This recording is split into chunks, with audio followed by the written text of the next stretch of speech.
ভাবনা করে আমার সেইভাবে চলতে হবে। কেননা শিক্ষা সেই অনুসারে যদি আমি যদি না দিতে পারি তাহলে আমার মতন হবে। যদি বাপ যদি মাঠে কাজ কাম ব্যবসা বাণিজ্য যদি করে, ওইরকম ছেলেও যদি সেই শিক্ষা যদি না দেয়, হয়তো মনে করেন যে আমি হয়তো নামাজ কালাম পড়তে পারিনি, হয়তো ছেলে মেয়েদেরকে একটু নামাজের তাকিদ নেই, কিংবা মাদ্রাসা পাঠাই, কিংবা মক্তবে পাঠাই, সেটাও একটু রেহাই পাইবেন। তাই আপনারা ছেলে মেয়েদেরকে সুশিক্ষিতা করুন, এতে আপনারাও লাভবান হবেন। আপনারা নামাজ কালাম পড়ুন, ছেলে মেয়েদের জন্য দোয়া দানি করুন।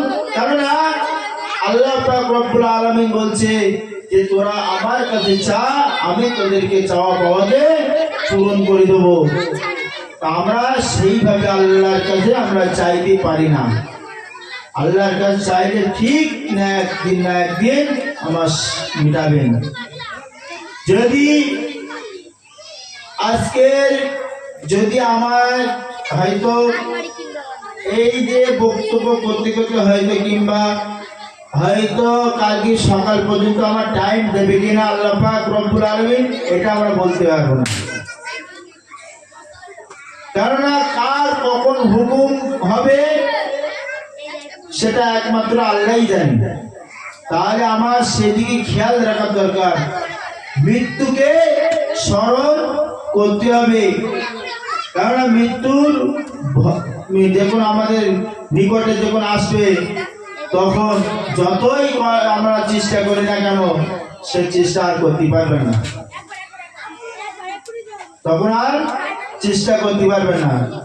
ভাই, এখন আমরা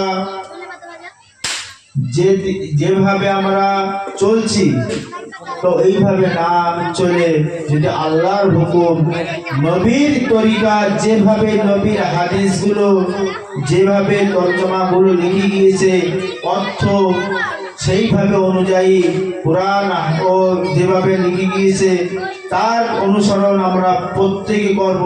কেননা এটা আমাদের প্রত্যেক করতে হবে, এছাড়া আমাদের আর গতি নেই। এই কোরআন হাদিস ছাড়া আমাদের আর গতি নেই। কোরআন হাদিস আমাদের প্রত্যেকে মানতে হবে।